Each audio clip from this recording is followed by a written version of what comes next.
Party के सांसद और अपने बयानों के लिए सुर्खियों में रहते हैं। एक बार फिर से उनका एक बयान बहुत ज़्यादा सुर्खियों में है और यूपी की सियासत उससे बहुत ज़्यादा गर्मा रही है, आप सभी जानते हैं, जिसको लेकर हम चर्चा भी कर रहे हैं। बहुत स्वागत है सर आपका। आप सुन पा रहे हैं क्या मुझे? धन्यवाद। रामजीलाल सुमन जी, आपने ये कहा है कि हिंदू धर्म में जब तक असमानता रहेगी तब तक ये धर्मांतरण जारी रहेगा। दुनिया की कोई ऐसी ताकत नहीं है जो धर्मांतरण को रोक पाए।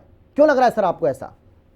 ये मैंने इसलिए कहा जी, एक तो सबसे बड़ी बात यह है कि ये जो व्यक्तिगत तौर पे किसी लालच बस या और किसी कारण से अगर धर्मांतरण हो रहा है तो मैं इसका विरोध करता हूँ। जी, असल सवाल यह है कि जो हिंदू धर्म के ठेकेदार हैं उनको समझना चाहिए कि क्या तुम मंदिर के दरवाजे लोगों के लिए बंद कर रहे हो।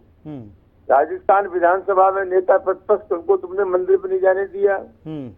उज्जैन के महाकाल मंदिर में अपने बीजेपी के एमएलए को नहीं जाने दिया।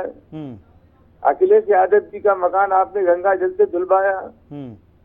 तो कुल मिलाकर के जो आचरण है हिंदू धर्म का, महात्मा गांधी और स्वामी विवेकानंद दोनों ने ये कहा कि हिंदू धर्म अगर समानता का धर्म नहीं बन सकता जी, तो हम चाहेंगे धर्म नष्ट हो जाए। तो ये धर्म परिवर्तन अगर रोकना है जी, तो जो हिंदू धर्म के ठेकेदार हैं, सनातन के लोग हैं, उनको अपने मिजाज में तब्दीली करनी पड़ेगी, परिवर्तन करना पड़ेगा। जब तक हिंदू धर्म में समता का बोध नहीं होगा, क्षमता का भाव नहीं होगा, तो धर्म परिवर्तन होगा। लेकिन रामजीलाल सुमन, आपको लगता है ऐसा कि अभी इस देश में ऐसा हो रहा है? क्योंकि कोई छिटपुट घटना कहीं से कोई सामने आ जाए तो कह नहीं सकते, लेकिन अब ऐसी कोई बात तो नहीं है, छुआछूत वाली जो बात आप कर रहे हैं ऐसी दिखाई तो नहीं पड़ती है उतनी, ये तो आप भी जानते हैं। दोबारा रिपीट करिए। मैं ये कह रहा था सर, मैं आपसे ये सवाल कर रहा था, मैं आपसे जानना चाह रहा था कि जो आप दावा कर रहे हैं वाकई में आपको ऐसा लगता है कि इस देश के अंदर अभी भी छुआछूत है? क्योंकि मैं मानता हूं कि पहले ये सब चीजें चलती थी, लेकिन अब तो ऐसा नहीं है ना कुछ भी। यही आप देख रहे ना सर, हम एक ही ऑफिस में काम करते हैं सर, हम एक ही ऑफिस में काम कर रहे हैं। यहाँ पे कितनी जाति के, कौन कौन जाति के, किसकी जाति के लोग काम कर रहे हैं यहाँ पर, हम उनके साथ बैठकर खाना भी खा रहे हैं, हम उनके साथ अपना काम भी कर रहे हैं, हमें कोई और काम करना है वो भी हम काम कर रहे हैं। यहाँ कैसे पता चलेगा कि किसकी क्या जाति है? आप बताइए ना मुझे। तो कहाँ है समानता? आप समझिए जी, ये क्या अर्थ है? आपको नहीं मालूम उत्तर भारत में, खासतौर से उत्तर प्रदेश में रोज डॉक्टर अम्बेडकर की, भगवान गौतम बुद्ध की मूर्तियां, इसका क्या मतलब है?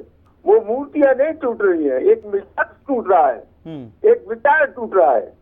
कुल मिलाकर के आप हर कदम पर आप उनको एहसास कराओगे कि तुम्हारा नीचे का दर्जा है, तुम समान रूप से हमारे साथ बैठ नहीं सकते, उठ नहीं सकते। मेरा कहने का मतलब है कि जब तक इस प्रकार का आचरण रहेगा तब तक आप कैसे रोक लेंगे कन्वर्जन को? जी, तो असल और बुनियादी सवाल है कि सबसे बड़ी जिम्मेदारी उन ठेकेदारों की है जो धर्मांतरण को पूरे की बात करते, लेकिन अपने व्यवहार में तब्दीली नहीं लाना चाहते।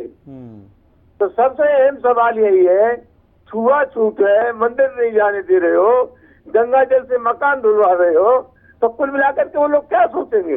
और जब तुलनात्मक लिहाज से लोग सोचते हैं, मैं किसी धर्म के बारे में ज्यादा नहीं जानता जी, लेकिन वो जब सोचते हैं कि इस्लाम में तो बड़े से बड़ा और छोटे छोटे आदमी एक साथ खड़े होकर नमाज पढ़ सकते हैं, वो जब देखते हैं कि गुरुद्वारा में लंगर चल रहा है। अच्छा, महिलाएं क्या मस्जिद में जा सकती हैं वहां पर? और धर्मों में तो स्थिति अच्छी है जी, लेकिन मेरे साथ यहाँ बराबर का व्यवहार नहीं होता है, तो उस समय